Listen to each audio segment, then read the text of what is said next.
Hi there, this is John Wilkinson again from History Made Easier. Now I've been plotting the causes of the first phase of the Chinese Civil War over something like 5 presentations now, I think. Well, in this one I explored the trigger. A showdown of some sort had been coming. As we have seen, for Chiang, the Northern Expedition, ostensibly to crush the warlords, had always had an equally important second aim, to smash the communists. But other factors were also coming into play, and it was Chiang who was most aware of the opportunity, as well as the dangers at hand. The Kuomintang, always a party of 2 wings, was looking more like 2 parties in one, with the right and the left at odds with each other, and suspicious of each other too. And there were even those in the right showing impatience with Chiang's Napoleon complex and his personal agenda. The CCP reluctant partners at the outset, and then regarding the United Front as an opportunity, had grafted the Trojan horse strategy onto the Comintern's bloc within.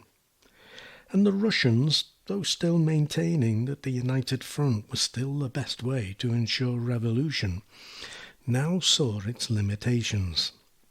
In a closed meeting in Moscow, Stalin had said that once Chiang's role had run its course, he could be squeezed out like a lemon and then flung away. Though this was unknown to Chiang, he must have had his suspicions. Meanwhile, the front's success in defeating the warlords was reducing any need for it in the eyes of the right, whilst the successes of the peasant associations was pointing to an alternative way forward for the CCP, even if they had been slow to see it. The foreign newspapers in the treaty ports speculated about coups from left and right, but hoping that it would be Chiang who would be first to react, and save them and other concessions from Bolshevism. Still, whether Chiang would strike and what form the showdown would take was uncertain, and was certainly to take communists, Chinese and Russian, by surprise. Finally, events within the Kuomintang itself continued to play their part in pushing the Kuomintang right further away from the communists. And let me be honest, the photos I use in this presentation are often simply the most useful I could find, but some are a little anachronistic.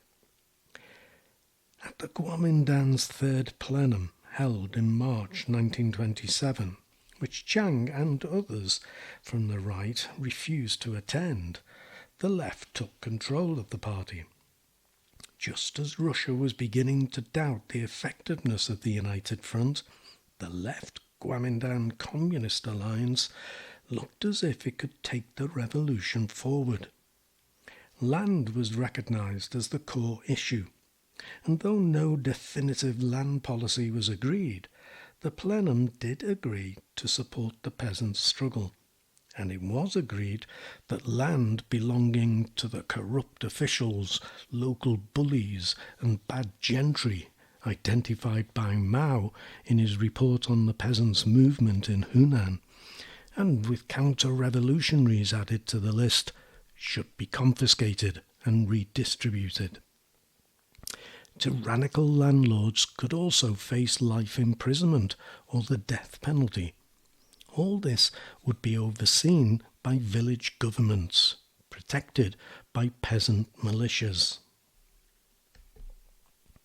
The first signs of the way in which events would unfold came in February 1927, when, with the National Revolutionary Army closing in on Shanghai, the communist-backed labour unions, led by Zhou Enlai, already a leading communist, and who was to be Mao's right-hand man through most of his time in power, declared a general strike. But the army didn't advance on Shanghai, at least not immediately, Instead, the commander of the garrison in Shanghai ordered squads to hunt down the strike leaders, mostly communist, which they did, beheading them on the spot and displaying their heads on poles to strike fear amongst the strikers. Also, following the Guomindan's lurch to the left, Chiang took every opportunity in areas he controlled to systematically and violently attack the left. Everywhere it was the same.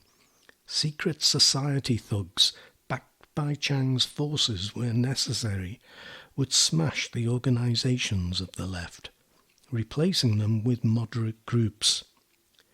For its part, where the left was in control, militant groups were bringing trade to a standstill and even forcing banks to close. When Chiang had secured his military position vis-à-vis the warlords, and when he acquired the support and financial backing of the wealthier bourgeoisie of Shanghai, made on the clear understanding that the communists would be dealt with, he was in a position to do without the support of the Soviet Union and finally rid himself of his unwanted communist allies. Thus it was in April 1927 in Shanghai that the counter-revolution started and the National Revolutionary Army was unleashed on those who had been their allies. Chiang's troops attacked communist headquarters as well as trade unions in working-class districts and rooted out and shot some 5,000 communists as well as sympathizers. When resistance proved problematic, the army brought up machine guns and field artillery. The next day, Zhou Enlai organized another general strike, and 1,000 workers, including women and children, marched on the military headquarters to hand in a petition, only for soldiers to shoot into their ranks, even as they fled, killing at least a further 20, probably many more. The action virtually destroyed not only the Communist Party in China's largest city, but also the workers' movement as a whole. The Communist Party and their Comintern advisors were in disarray, unsure how to respond. Both were split on how to respond. Whilst different voices within the movement announced different policies, the assault, which was to last until 1930, was extended anywhere the Guomindan forces were able to reach. Chiang initiated a party purification campaign, and the assault included the peasant associations in the countryside, which were utterly destroyed. It was a brutal campaign, with executions of communists and horrific assaults on the peasantry that included disemboweling, gouging out eyes, cutting out tongues, and assaults on women. It was a determined attempt to achieve the second of Chiang's aims in instigating the Northern Expedition, to smash the communists. We don't quite have a civil war in China yet. That takes two sides to fight. But we do have a clear ideological divide, and we do have the trigger, and the fight back will soon come. But if you put my presentations together, I think you have the causes of the first phase of the Chinese Civil War covered. Now, I often say that I have more of my notes available if you want them. Just email me at historymadeeasier@gmail.com and I'll pass them on to you. And I promise that you won't hear from me again, unless I hear from you. So I'll end, as I always do, by thanking you for listening and wishing you the very best of luck with your studies. Cheers.